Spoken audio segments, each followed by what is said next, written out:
Kali ini kita bakal ulas sebuah film kolosal berjudul Dragon Blade.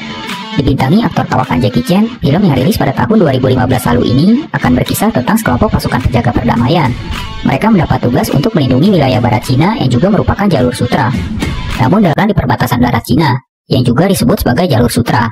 Filmnya sendiri dibuka dengan adegan pertarungan antara bangsa Indian Putih dan bangsa Hun, yang dipicu oleh perebutan bahan pangan.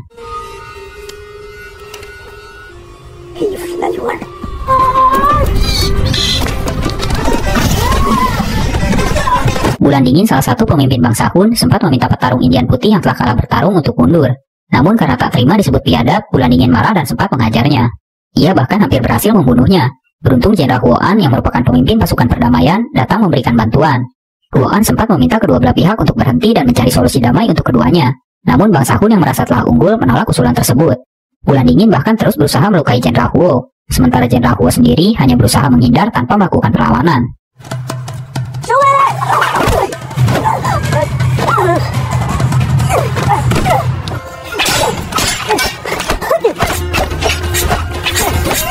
Di tengah-tengah pertarungan, Jenderal Huo tak sengaja melepas cadar Bulan Dingin. Dan karena hal tersebut, Jenderal Huo diminta menikahi Bulan Dingin. Namun dengan ramah, Jenderal Huo menolak pinangan tersebut.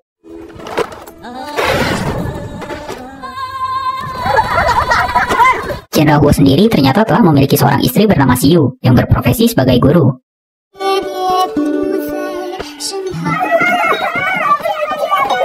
Lalu di tengah-tengah perbincangan, Yinpo yang merupakan tangan kanan Jenderal Huo datang. Ia melaporkan jika komandan wilayah menemukan 4 peti koin emas di luar perbatasan, dan di dalamnya terdapat dokumen pemeriksaan yang ditandatangani oleh pasukan pelindung.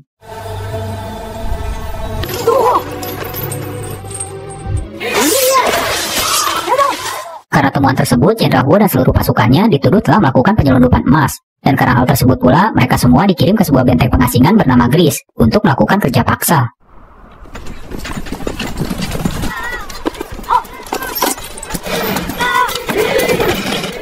Baru saja tiba, sebuah insiden yang hampir merenggut beberapa nyawa pekerja terjadi.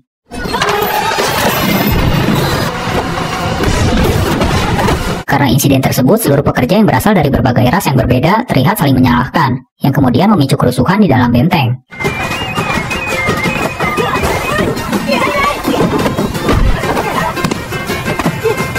Kerusuhan baru berhenti setelah pasukan penjaga turun tangan dan memberikan peringatan. Usai kejadian tersebut, Jenderal Huoan dan pasukannya sempat dipanggil untuk menghadap jenderal yang memimpin benteng tersebut. Di sana si jenderal sempat menyombongkan diri jika ia mampu mengalahkan Jenderal Huo hanya dengan 5 gerakan saja. Namun Jenderal Huo dan pasukannya tidak menggubris ucapan si jenderal dan langsung pergi meninggalkan tempat tersebut. Saat ketertiban benteng Gris baru saja pulih, Jenderal Lucius yang memimpin 800 pasukan Romawi datang berniat merebut benteng tersebut.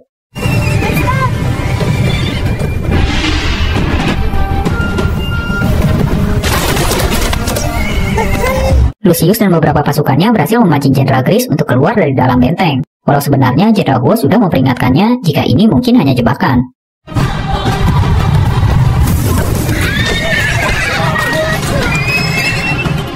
Dan dugaan Jenderal Huo terbukti benar saat Lucius berhasil menangkap seluruh pasukan Han yang keluar dari dalam benteng. Saat itu hanya tersisa sedikit pasukan di dalam benteng. Jenderal Huo kemudian meminta pasukan yang tersisa untuk mengibarkan banyak bendera guna menakut-nakuti lawan.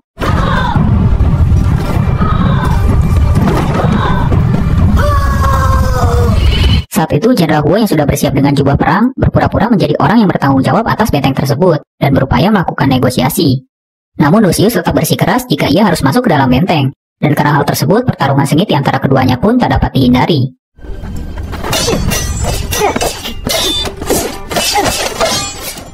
Di tengah-tengah pertarungan, Jenderal Huo melihat beberapa pasukan Romawi tiba-tiba tergeletak pingsan, yang artinya mereka semua kelelahan. Namun pertarungannya dengan Lucius terus berlanjut.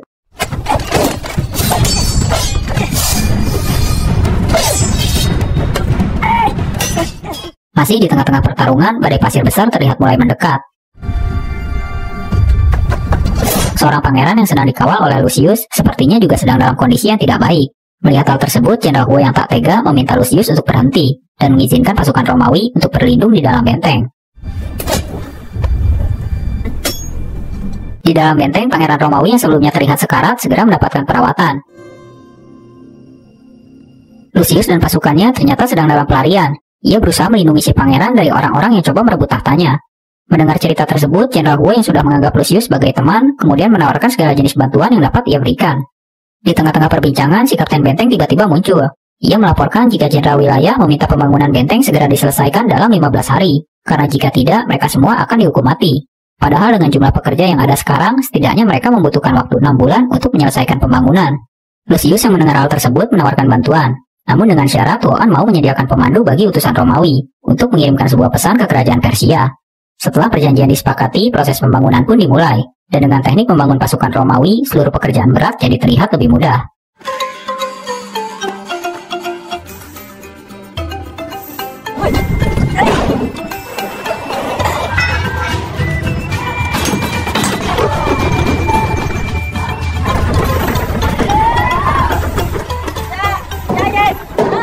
Di tengah-tengah kesibukan, Jenderal Huo dan pasukannya menyempatkan diri untuk berlatih. Mereka menunjukkan berbagai teknik bela diri yang sontak membuat para pekerja lain terkagum-kagum.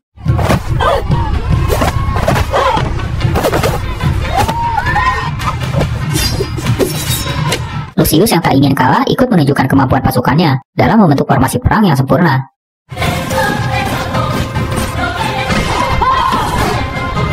Pasukan pelindung dan Romawi juga melakukan duel 1 lawan 1 secara bergantian, yang langsung dijadikan bahan taruhan oleh semua penonton.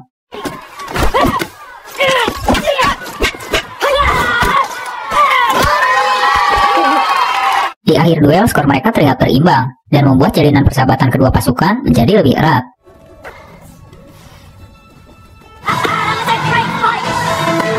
Tak hanya pasukan, bahkan para pekerja yang berasal dari ras yang berbeda, kini terlihat lebih peduli antara satu dengan yang lainnya.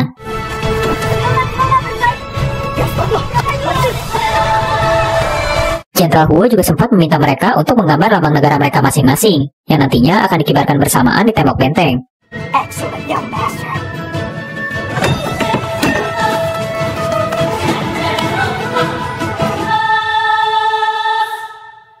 Dan berkat bantuan pasukan Romawi, pembangunan benteng dapat selesai sesuai jadwal, yang tentunya langsung disambut gembira oleh seluruh pasukan dan para pekerja.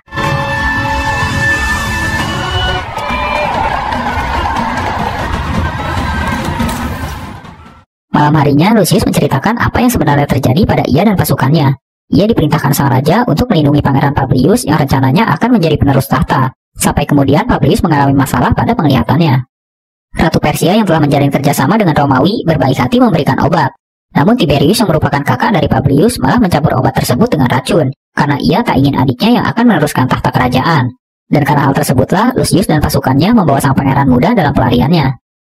Di tengah-tengah perbincangan, seorang tentara Romawi datang melapor jika utusan mereka telah kembali. Para utusan melaporkan jika Tiberius dan ratusan ribu tentara Romawi sedang menuju ke benteng tersebut. Lucius yang tak ingin membahayakan para penduduk kota awalnya berniat menemui Tiberius, namun Jenderal Huo melarangnya. Dengan jumlah pasukan sebanyak itu, Jenderal Huo yakin jika Tiberius telah bekerja sama dengan kepala wilayah yang telah menjebaknya, karena tanpa izinnya tak mungkin pasukan sebanyak itu dapat memasuki perbatasan dengan mudah, dan tujuan utamanya bukanlah membunuh Publius. Lalu sebagai ucapan terima kasih atas bantuan-bantuannya, Publius mengangkat Jenderal Huo menjadi perwira 1 pasukan legiun.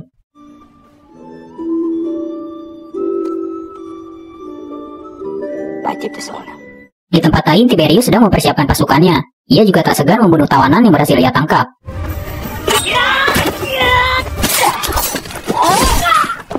Di dalam benteng, Lucius dan pasukannya juga sudah bersiap. Sampai kemudian, ia mendapatkan kabar jika pasukan bantuan telah tiba. Namun saat tiba di aula pertemuan, Lucius menaruh kecurigaan pada pasukan yang telah berada di dalam. Dan benar saja, ia kini telah berada di dalam jebakan musuh. Seorang diri, ia coba terus memberikan perlawanan, hingga akhirnya ia terkapar tak berdaya.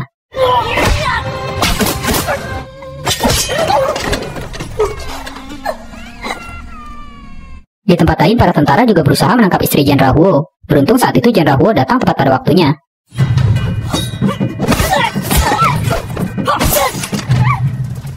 Bulan Dingin juga tiba-tiba datang memberikan bantuan. Mereka bekerja sama berusaha mengeluarkan anak-anak dari dalam rumah.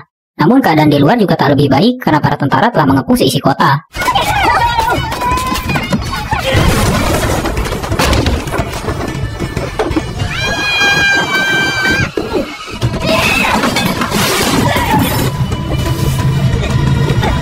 Lalu saat Jenderal Huo mulai terdesak, beberapa pasukan dari bangsa Hun datang memberikan bantuan.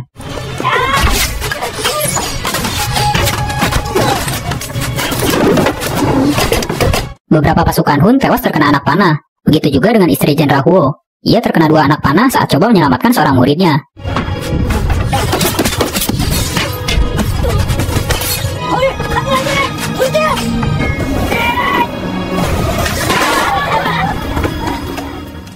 Lucius sendiri kini menjadi tawanan pasukan Roma, dan dari sini terungkap jika orang yang telah mengkhianati Jenderal Huo adalah Yin Po, tangan kanannya sendiri. Tiberius juga sebelumnya sengaja membiarkan Lucius melarikan diri, agar ia dapat membawa pasukannya memasuki jalur sutra, dan tujuan utamanya adalah untuk menguasai jalur sutra. Ia juga memberitahu Lucius jika ia telah membunuh adiknya.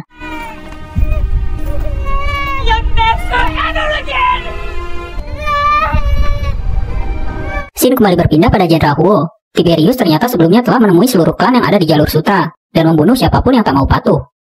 Utusannya juga telah sampai di benteng Gris, dan menawarkan banyak kepingan emas jika mereka mau menyerahkan Jenderal Huo.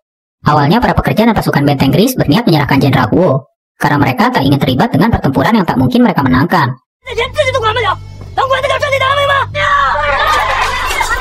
Jenderal Huo sama sekali tak menaruh dendam pada seluruh penduduk benteng Gris. Ia bahkan berterima kasih, karena tanpa bantuan mereka, ia takkan pernah merasakan perdamaian dari 36 klan seperti sebelumnya. Ia juga rela menyerahkan nyawanya jika memang itu yang mereka inginkan. Tapi sebelumnya ia ingin melihat 36 bendera setiap negara berkibar bersamaan di benteng Gris.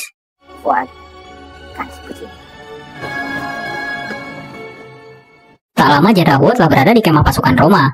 Tapi ternyata ia dan para pasukan Gris memiliki rencana lain, yaitu untuk membebaskan Lucius dan pasukannya. Di sana Tiberius meminta Jenderal Huo untuk bersumpah setia agar nyawanya dapat diampuni. Jenderal Huo sendiri bersedia tunduk hanya jika ia diberikan jabatan sebagai jenderal wilayah, jabatan yang sebelumnya ia janjikan untuk Yin Po. Jenderal Huo juga berkata jika tak mungkin Yin Po akan tunduk padanya, hanya demi sebuah jabatan. Dan tujuan dari permintaan tersebut adalah untuk mengadu domba Yin Po dengan Tiberius. Tak lama Yin Po tiba dengan 10.000 pasukan bersenjata lengkap.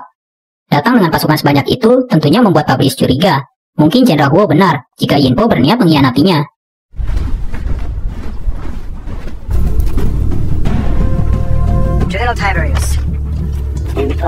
Seorang tentara kemudian memberikan tanda untuk melakukan serangan. Di antara pasukan Yin Po ternyata ada seorang tentara yang setia pada Jenderal Huo. Dan setelah mendengar tanda serangan, ia sengaja menembakkan panah ke arah pasukan Romawi, agar Tiberius percaya jika Yin Po benar-benar berniat mengkhianatinya.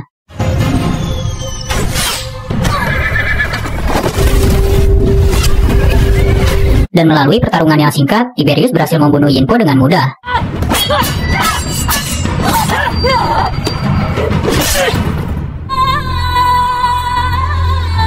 Di dalam, Jenderal Huo masih berusaha mencari Lucius. Dan saat ia ditemukan, Lucius sudah berada dalam kondisi yang menyedihkan, di mana kedua bola matanya telah dicungkil oleh Tiberius.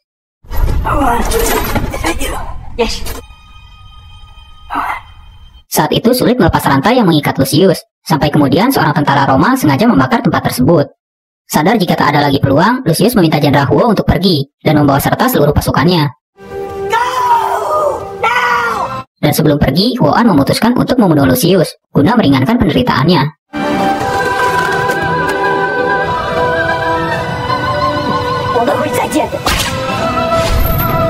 Di luar, pasukan Romawi telah melakukan pengepungan, namun Jenderal Huo dan para pengikut Lucius terus melakukan perlawanan.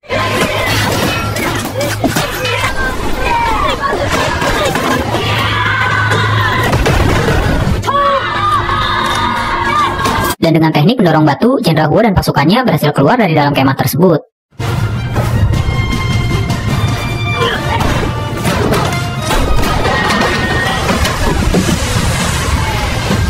Di luar kemah keadaan tak lebih baik, karena mereka malah terkepung di atas sebuah bukit.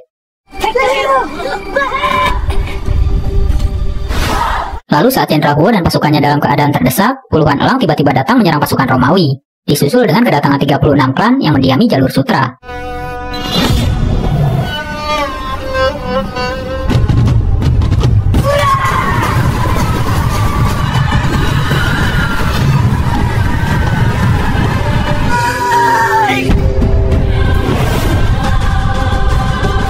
Pada awalnya 36 klan berhasil menguasai medan pertempuran, sebelum akhirnya pasukan Romawi berhasil membalikkan keadaan.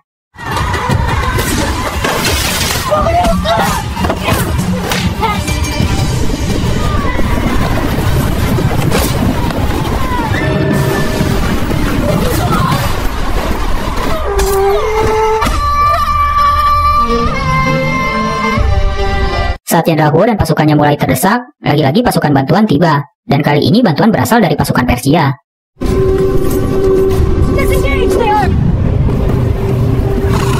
Di bawah surat perjanjian damai antara Persia dan Romawi, Ratu Persia meminta Publius untuk menyerah. Namun Publius tidak mengindahkan peringatan tersebut.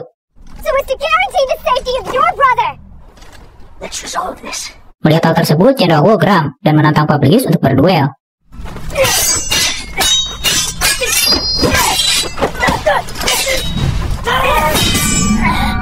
Dari sisi arena pertarungan, Bulan Dingin dan beberapa pasukan terus memberikan dukungan. Lalu saat Jenderal Huo benar-benar nyaris tewas, ia bangkit dan berhasil melakukan serangan balik.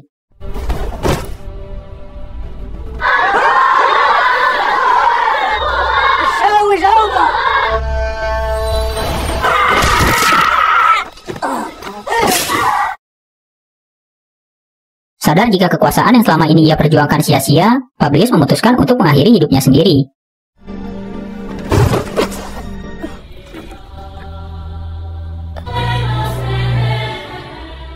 Usai peperangan, Kaisar Han menyatakan, demi menghargai keberanian tentara Romawi, mereka boleh membangun kota di jalur sutra. Kota ini kemudian mereka namai Regum, atau dalam bahasa Cina, Ligan, sebuah kota yang menjadi simbol